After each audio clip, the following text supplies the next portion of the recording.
Vrapitla koket mi dom kodi, vrapitla ke tompo nyar kodi, vrapitla ko kartong pra kodi, vrapitla ko kartum kok. Vrapitla ke kok tuk pui kodi, dolue lai mi koto have tuang, dolue lai ma koti kong pui tuang, dolue lai yong ko khai. Dolue lai tai como lue tuang eng jak nore, tam ko nai lai,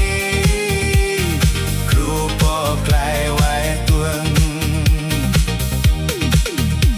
Hatai ko to cheng nang ko mo ko di, yim ko nganore, mani ko pi mo nu pring tuang ka, king ko pi mo nu ping.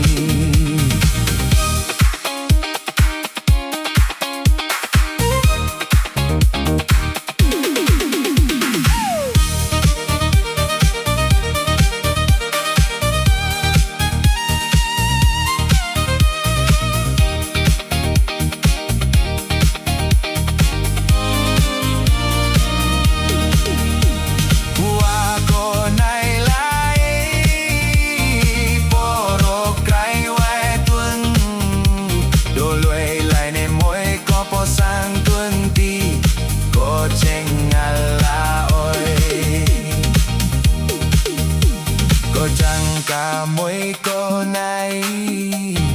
clam ri clam way lam tam coi ta cheng ti wor o tuang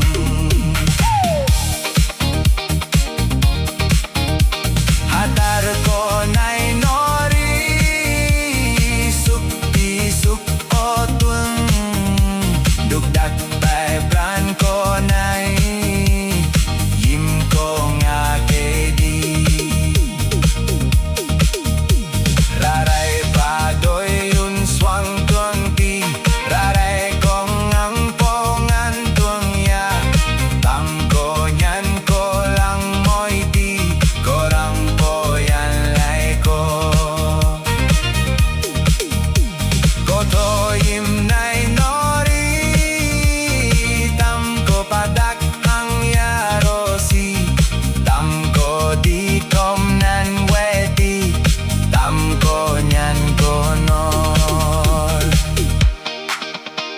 ko merang klata ko chi we tuang, tam ko to tita ko to we tuang, ko merang yola ko se bot nyung, chu chuyên ngô sap mong tuổi.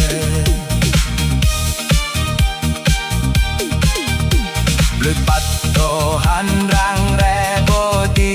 tam ko hatai ja ko to amuen nor, rang malengan tam karong bota lại tông tắc bota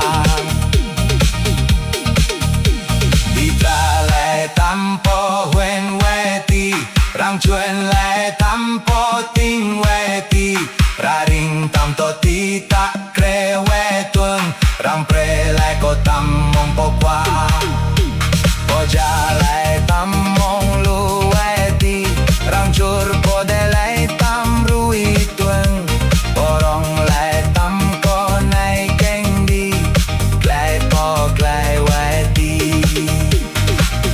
ko jai poring